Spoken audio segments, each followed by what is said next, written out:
Maintenant, tous les prix baissent, mais les coûts de production baissent à 80, et le revenu qu'on peut espérer baisse juste à 95. Donc ce projet-là, du coup, devient intéressant. Et on commence à s'y investir.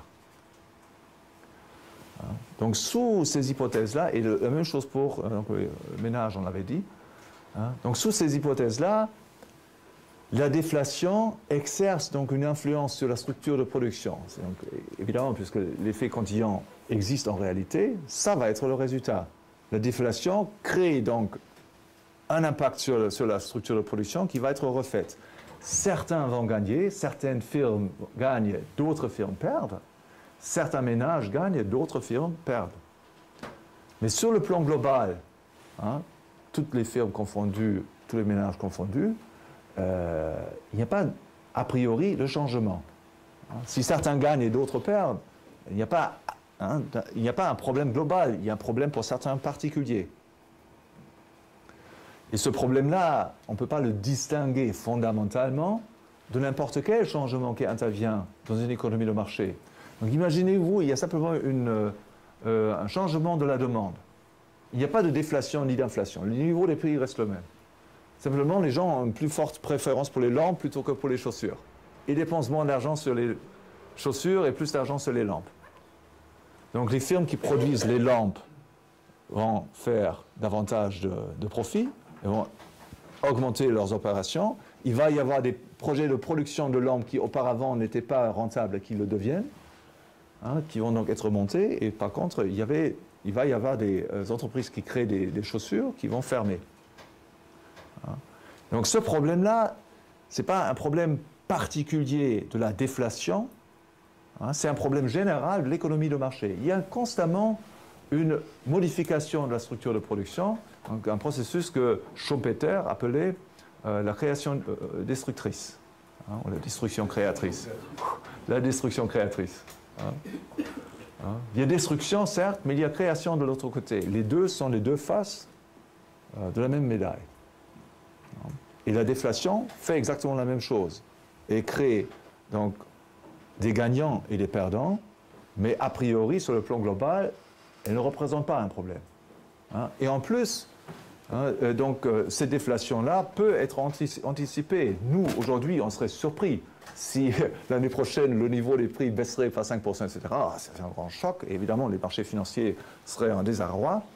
Mais à la fin du 19e siècle, on avait en Allemagne, aux États-Unis, en Angleterre, on avait plusieurs décades où les prix baissaient constamment. Constamment. Et si vous le faites quelques années d'affilée, ben finalement, vous y faites intellectuellement. Vous développez une autre mentalité. Pour vous, c'est normal que les prix baissent. Donc, dans vos plans d'investissement, vous ajustez à cette réalité. Ce n'est plus vraiment un grand problème. Ce n'est pas fondamentalement différent qu'un changement de la demande en faveur des lampes par rapport aux chaussures. Okay? Donc, il y a donc un impact sur les rendements, un impact sur les revenus relatifs, donc un changement de la structure de production et donc un phénomène de destruction créatrice. Donc, concluons tentativement sur le résultat de cette analyse. Donc, on peut voir donc, que la demande de monnaie n'est pas neutre, mais ne pose pas de problème particulier pour les entrepreneurs. Tournons-nous donc au deuxième cas de figure, une économie d'endettement. Ah oui, il y avait ce problème-là. Les prix sont irrigides. Le problème soulevé par les keynésiens. Les prix sont rigides, donc on ne peut pas ajuster les prix à la baisse. Alors, quelle est la réponse des Autrichiens? Il y a deux réponses. Premièrement, empiriquement, c'est faux. Les prix sont flexibles, et au moins les prix ne sont pas parfaitement rigides. Il est possible de baisser les prix, et on l'observe dans certaines industries, telles que le micro-informatique, etc., où les prix baissent continuellement. Et même sur le marché du travail, c'est donc le cas par excellence, oui, le prix du travail ne baisse jamais parce que les gens veulent s'intéressent uniquement à leurs revenus monétaires, ils ne vont jamais accepter une baisse de leurs revenus monétaires. Ce n'est pas vrai non plus. Peut-être pas en Grèce, peut-être pas en Espagne, parce qu'il n'y avait pas encore de pression très forte sur les négociations, mais en Allemagne, on a observé il y a 10 ans, hein, lorsque l'Allemagne était donc beaucoup d'entreprises allemandes avaient des difficultés donc, à se garder, à se maintenir dans les marchés, il y avait des renégociations des salaires qui étaient effectuées donc, au sein des entreprises. Et on s'est mis d'accord, donc souvent, à une renégociation à la baisse, au moins la stabilité.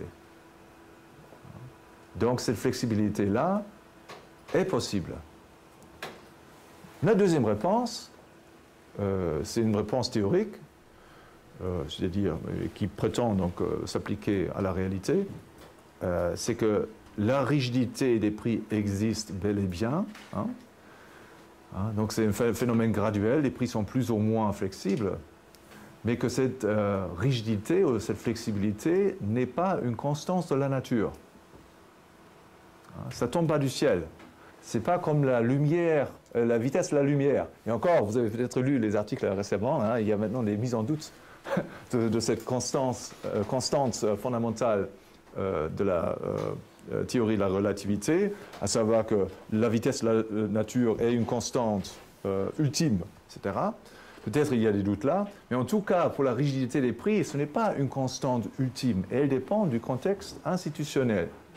Évidemment, si vous avez donc une assurance chômage publique richement dotée, donc qui paye des allocations aux chômeurs généreuses, etc., la rigidité des prix va être plus grande et leur flexibilité donc inférieure qu'autrement.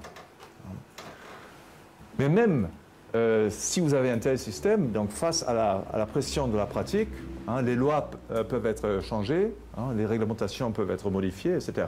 La rigidité n'est pas un fait absolu, elle dépend de la volonté des êtres humains et donc du contexte dans lequel on se trouve. Donc tournons-nous au deuxième cas, économie de l'endettement. J'ai combien de temps là, Cécile? Jusqu'à? Idéalement 20-25 minutes. D'accord. Alors, encore deux hypothèses. Les deux hypothèses qui nous sont familières. D'abord l'hypothèse de Hume et puis l'hypothèse de Cantillon. Donc ici, nous supposons donc que les entreprises sont financées essentiellement par la dette. Une déflation frappe cette économie. Et nous supposons qu'elle frappe tous les prix de manière proportionnelle. Alors, prenons un exemple. Il y a une entreprise qui a donc des revenus de 120 000 euros annuels, ou de 110 000 euros, et elle effectue des investissements de 100 000 euros. Une petite entreprise, une personne.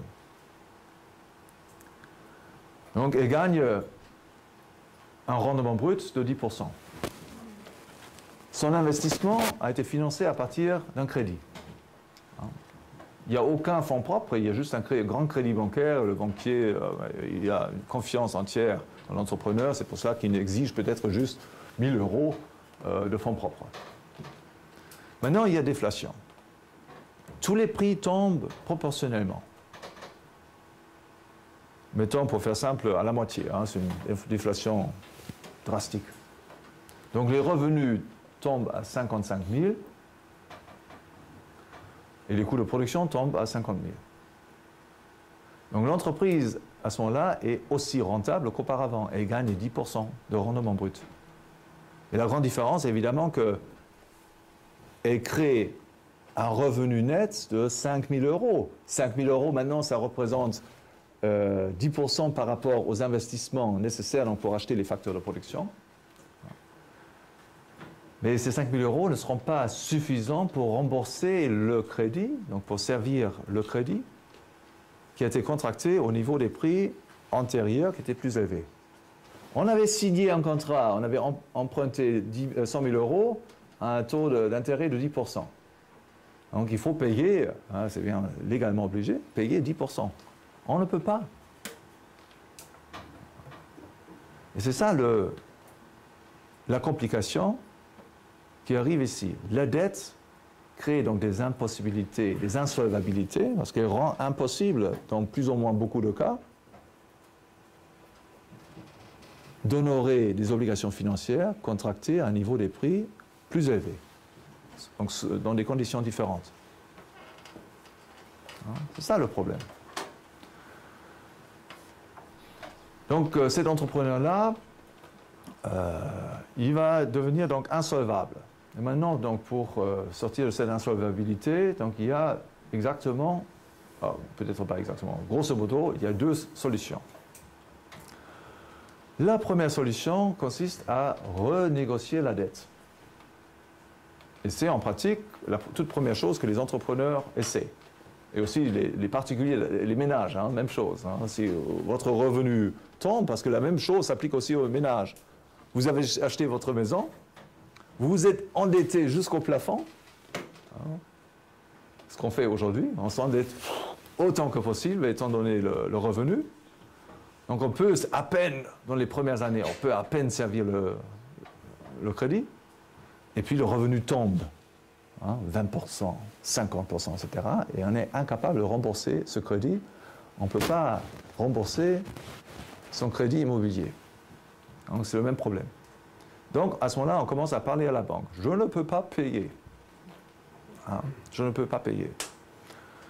Et donc la banque peut à ce moment-là, elle peut être d'accord. Et donc là, on peut renégocier soit la somme principale qui est due.